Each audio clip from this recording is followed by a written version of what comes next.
方面的尝试。那下面一个报告呢是来自美国的氢分子研究所的创始人这个 Tyler LeBaron， 他呢是非常年轻，也是一个大学的老师。他就是因为了解了氢气的这个研究呢，自己跑到日本去找个实验室跟着学，做了2年。他自己学化学的，回去以后呢，他就致力于把氢气的这个理念向全世界的宣传，当然重点是在美国，所以他成立了一个这样一个氢分子研究院。下面呢，请他给咱们做报告。我给他做过一些交流，他对氢气研究的整个行业的信息了解的非常的全面。好，下面有请让他给我看。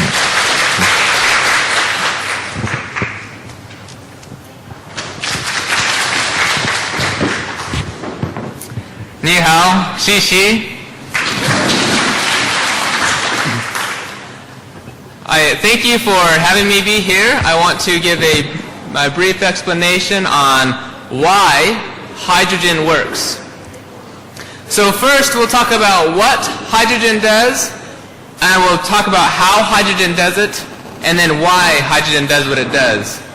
So first, before I start, let me talk about how I started and hydrogen in America. In 2009, I came across water ionizers, electrolysis, alkaline water ionizers. And I wanted to understand how these worked. I wanted to know, is this science or pseudoscience? So I would ask people. I learned that these water ionizers were approved by the Japanese Ministry of Health, Labor and Welfare as well as in Korea. So I thought there was something, but I did not know how they worked. Why was ionized water beneficial? I asked my chemistry professors when I was at school, and they laughed at me. They told me it does not work. Ionized water is false. But I continued researching ionized water, and I did a study in 2010. I found that it was good for athletes. I then found this article by Dr. Ota that hydrogen acts as a therapeutic antioxidant. And I knew that when you do electrolysis, you produce hydrogen gas. And that is why we know that the ionized water is beneficial, is because the hydrogen gas. So I did lots more research on hydrogen and presented at different conferences. I did my research at Nagoya University on hydrogen gas. I then came back to my earlier professors and I explained to them what I learned about hydrogen. I could explain to them what hydrogen was doing. I could show them, you see, hydrogen research is increasing exponentially. Lots and lots of interest in hydrogen. Many universities and places in America are doing research on hydrogen, not just in Japan or China or Korea. So this is very good. Currently, hydrogen has been shown to be therapeutic in about 150 different human and animal disease models and essentially every organ of the human body. People find what hydrogen is doing very hopeful and very intriguing, but we want to know how. How does hydrogen work? How does hydrogen exert these biological benefits? One explanation, as we know, is as an antioxidant. Hydrogen gas can selectively scavenge the hydroxyl radical, converting it to water.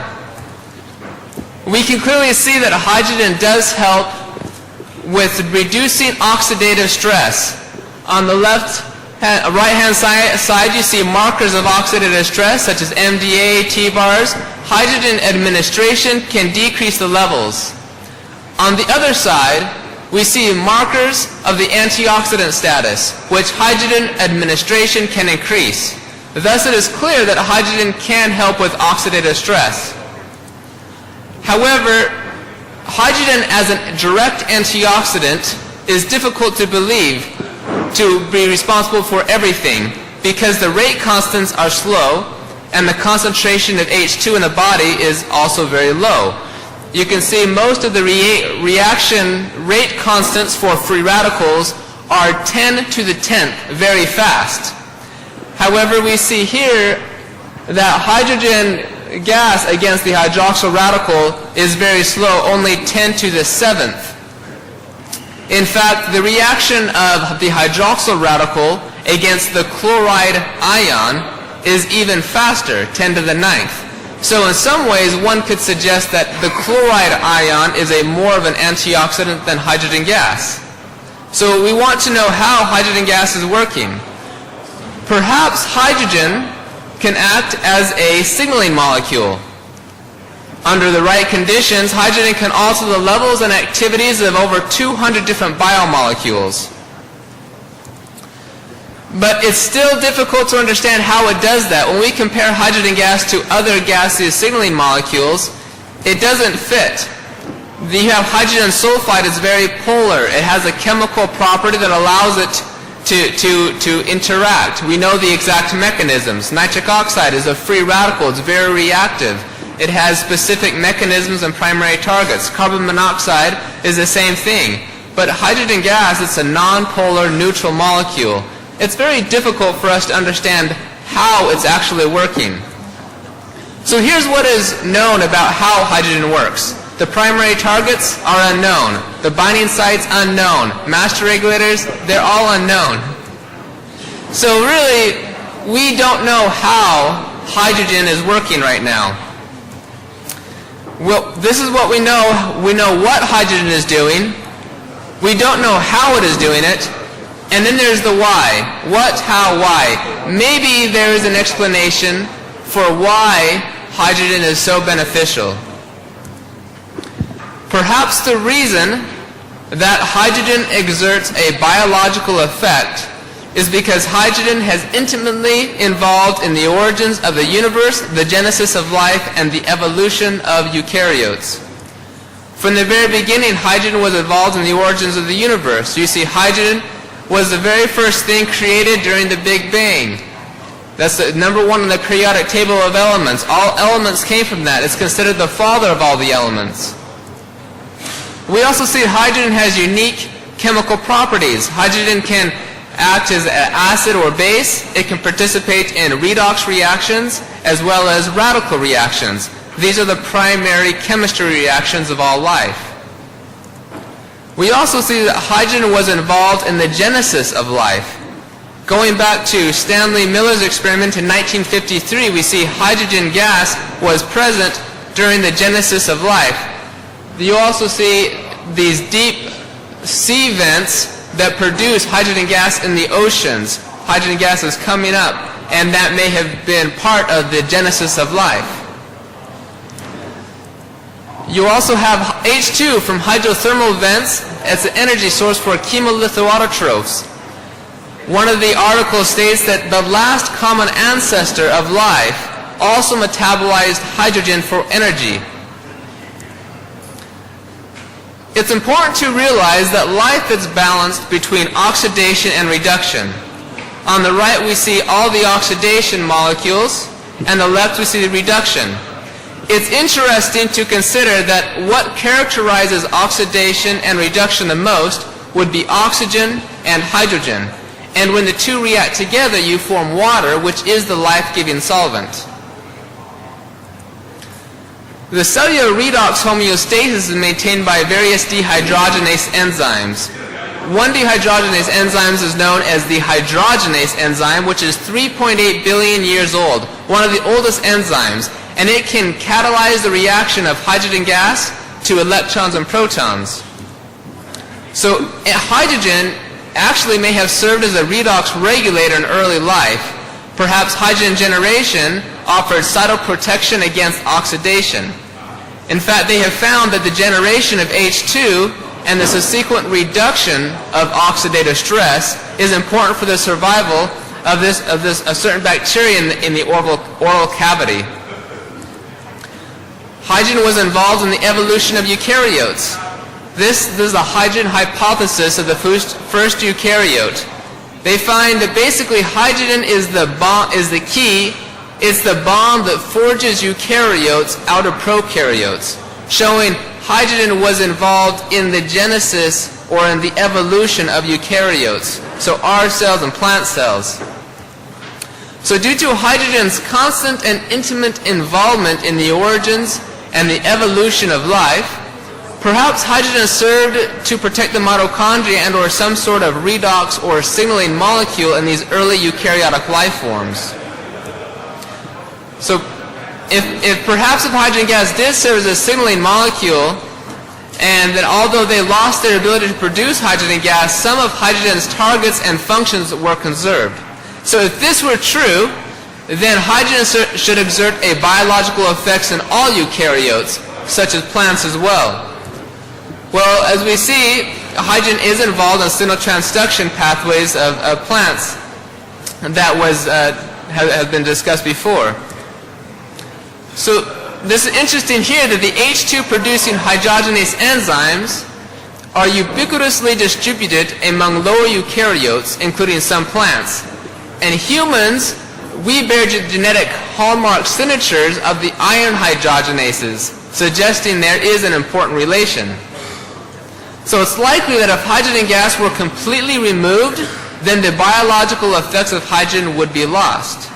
But it appears that the basal levels of hydrogen have always been present. And we'll see it's been in hydrogen-rich waters, hydrogen-producing bacteria in the intestines, and potentially endogenous production of hydrogen. The hydrogen gas present in certain waters can range from the micromolar amounts to even as high as 0.8 millimolars, such as the deep-sea hydrothermal events. You also have hydrogen in these natural healing waters from northern New Germany, Teleco to Mexico. These waters that have been documented to be therapeutic have been shown to have small amounts of hydrogen gas in them, responsible for the beneficial effects. Then you have hydrogen from intestinal bacteria. Up to 10 liters of hydrogen gas are produced per day. The breath ppm of hydrogen is between 5 to 50 ppm. And you have about 1 to 5 micromolars of hydrogen in the blood. So every time we eat food, we get hydrogen gas in our blood and in our bodies. So hydrogen gas from bacteria does exert therapeutic biological effects. In fact, back in 1988, it was first hypothesized that hydrogen gas from bacteria could be beneficial. This was shown in 2009 by the Forsyth Institute in Boston, Massachusetts, where they did a genetically engineered bacteria to remove the hydrogenase enzyme, and they found the benefits of fiber were eliminated, suggesting that the hydrogen gas produced by bacteria is extremely beneficial.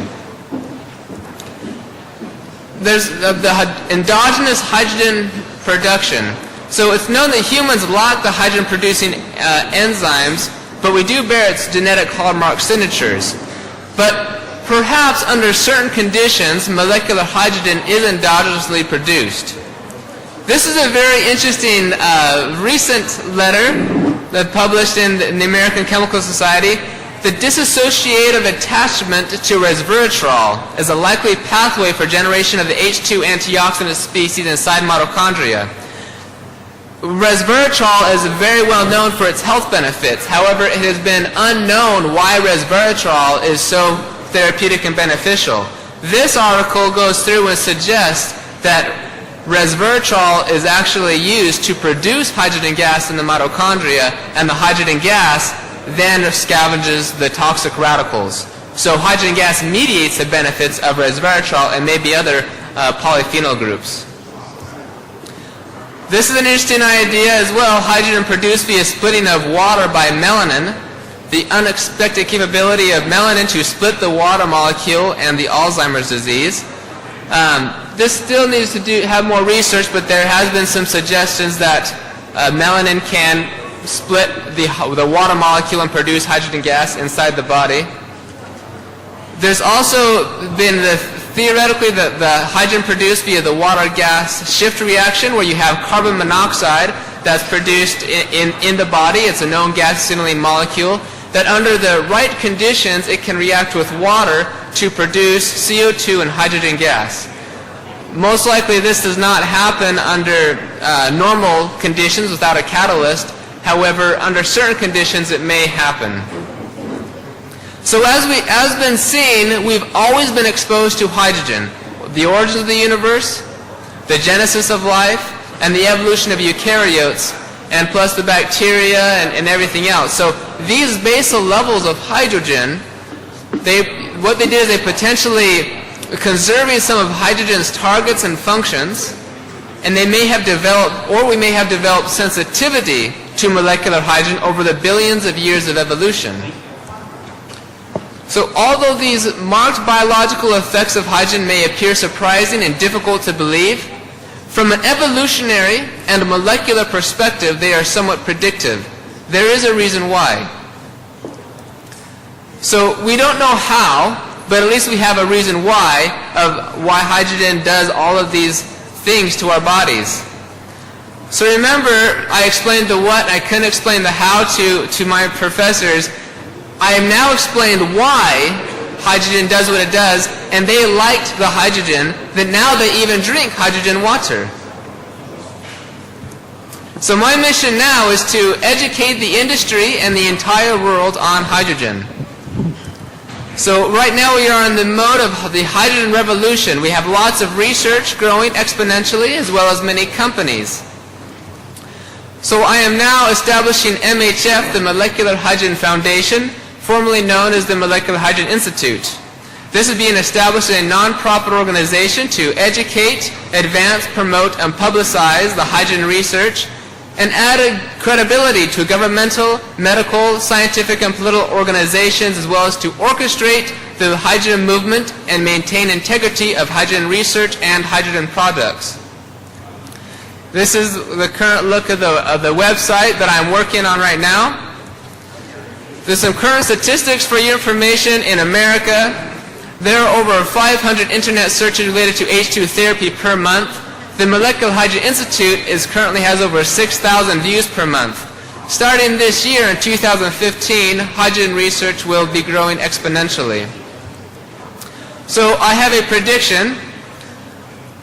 In the 2007 was shown hydrogen to be a therapeutic antioxidant in Nature Medicine, and generally the market is about 10 years behind the research. And so my prediction is that by year 2017, hydrogen will be ubiquitous. So thank you. Thank you， 好，这个很有他了，很年轻，但是他对这个氢气的研究呢是有非常全面的一个认识，因为我接触他几次，觉得还是非常不错的小伙子。是 super fans， 然后呢，我相信他的一些预测呢，相对乐观，但是我们很希望真正能够